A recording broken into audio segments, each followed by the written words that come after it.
In 1930, the Soviet Union acquired the cantilevered four-engine heavy bomber TB-A. Despite the advanced performance and world records created at the time, it quickly became outdated in the era of aviation technology breakthroughs.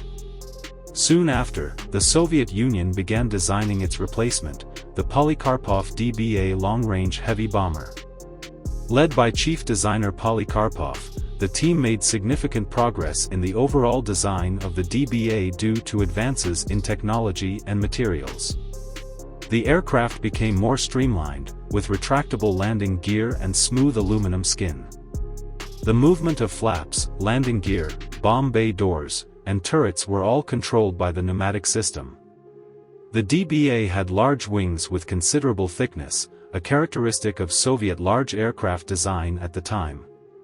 The engine compartments on each side of the wings housed the domestically produced Mikulin AM-34 liquid-cooled engines, each outputting 900 horsepower and initially driving two-blade wooden propellers, later replaced by three-blade metal propellers.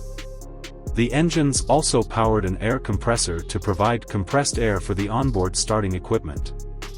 The main landing gear housing was located below the engine compartments near the fuselage, rather than completely retracting into the engine compartments, which increased aerodynamic resistance but was necessary due to the large size of the main wheels.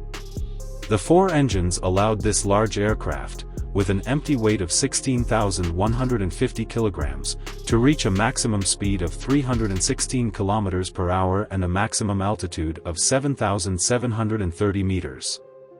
With a large fuel capacity in the spacious fuselage, the aircraft had a maximum range of 4,500 kilometers. The aircraft had a 6 m long and 2 m wide bomb bay, with bomb racks mounted under the wings. It could carry a 5,000 kilograms bomb load for bombing missions.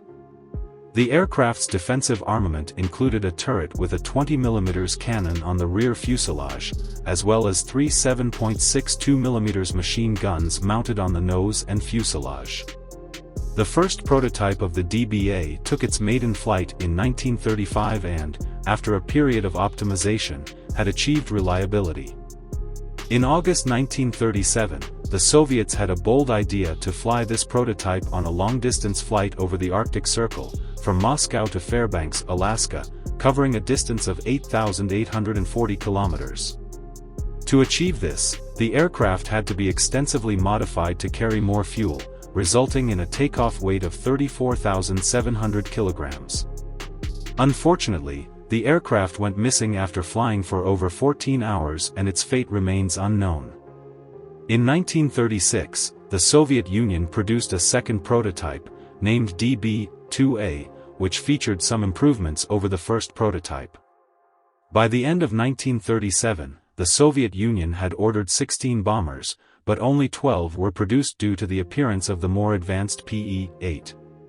Interestingly, one of the bombers was converted into a gunship, equipped with three 20 mm cannons with 3,000 rounds and three 7.62 mm machine guns with 11,000 rounds, and could also carry air-to-surface rockets under the wings. However, the fate of this gunship is unknown.